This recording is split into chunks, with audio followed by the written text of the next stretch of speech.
Welcome to Module 3. We are almost at the halfway point in our course.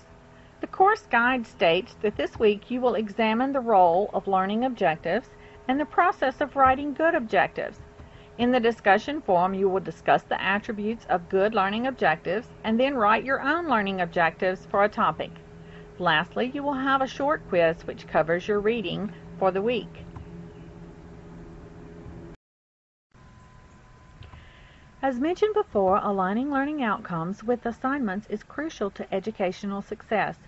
The first learning outcome in Module 3 is create well-defined and aligned learning objectives. As you can see, this directly aligns with the first discussion board assignment, attributes of good learning objectives. The learning outcomes demonstrate understanding of the components of a learning task and analyze the role of instructional sequences, correlate with the reading assignments for chapters 8 and 9. You will utilize this knowledge in the assignment Virtual Field Trip Learning Objectives.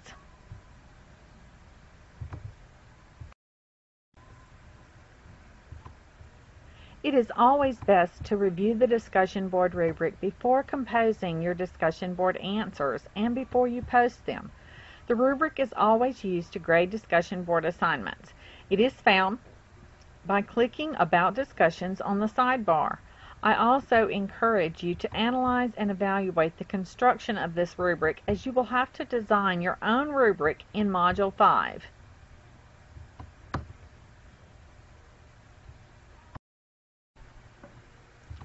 This week the required reading will come from Chapters 7, 8, and 9. Chapter 7, Defining Performance Objectives, Chapter 8, Analysis of a Learning Task, and Chapter 9, Designing Instructional Sequences. In addition to this reading, there is a video to watch from Erickson Multimedia.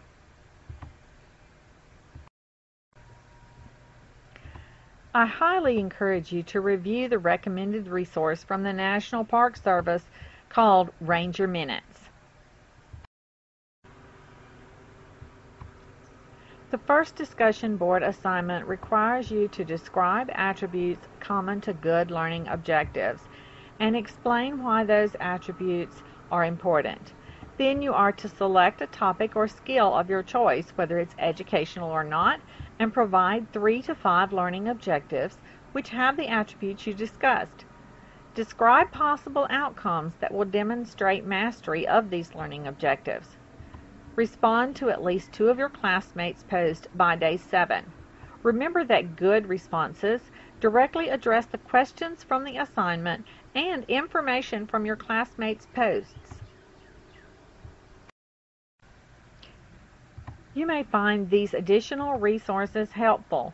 The first link is to a video entitled Demystifying Learning Objectives and Evaluation of Learning Outcomes.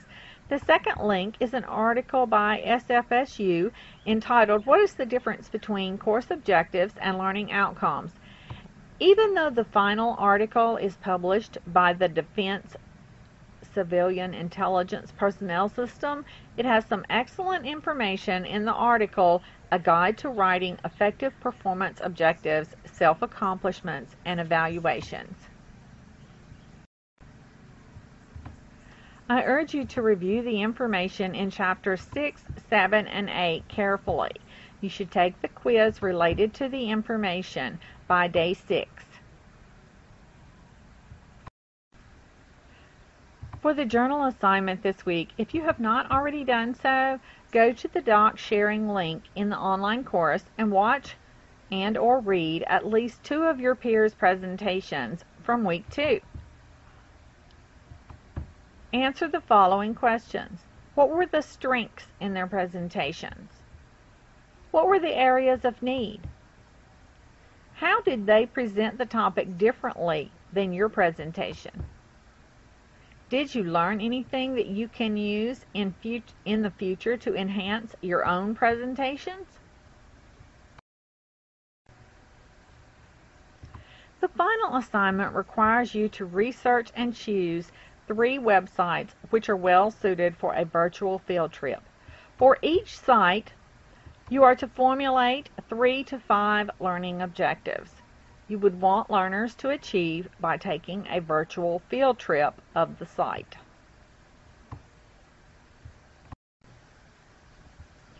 After you find the specific websites, you are supposed to describe each website. Explain why it is well suited for a virtual field trip. Provide one or more screen captures of each site. Provide a description of the anticipated learners. Write 3 to 5 learning objectives that participants in a virtual field trip to the site would be expected to achieve. Begin each objective with an action verb using Bloom's taxonomy.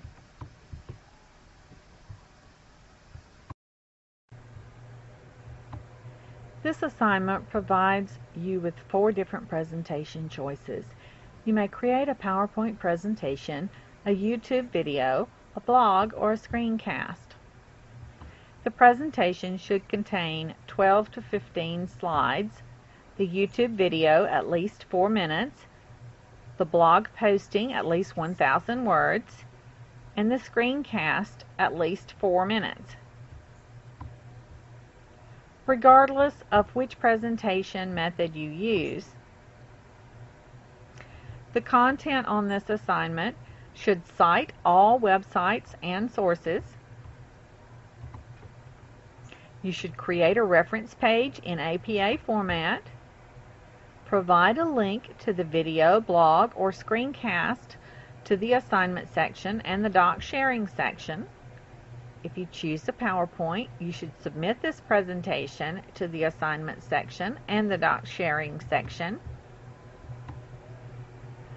All types of presentations require a properly formatted research page. Be sure that your assignment is available to the public without requiring registration or login information.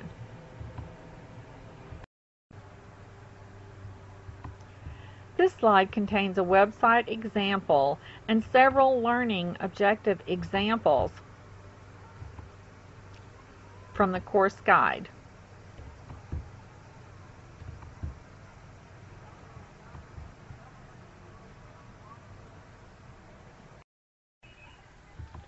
This week I found numerous examples to help you with the assignment about virtual field trips. Titles include What is a Virtual Field Trip? Why Use Virtual Field Trips by Mandel and Pearson, Field Trip List by Hambly and Beaverly with digital and virtual field trips, an article from Johnson in an e-learning portfolio, Towards a Virtual Field Trip for Social Studies, which is the research paper by Stoddard, Implementing a Virtual Field Trip, 10 of the best virtual field trips, and, from a different source, 5 of the best virtual field trips. And finally, a website from the Center of Interactive Learning and Collaboration. This particular website provides you with 25 different field trips. It's a little different than the others because when you get to the site for the Center of Interactive Learning and Collaboration, you have to put in the parameters for a search, virtual field trips, and then it will show you 25 virtual field trips that are supposed to be excellent.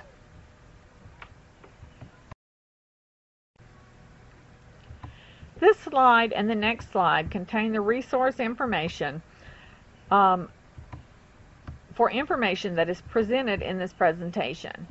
This information will also be displayed under the video for your convenience.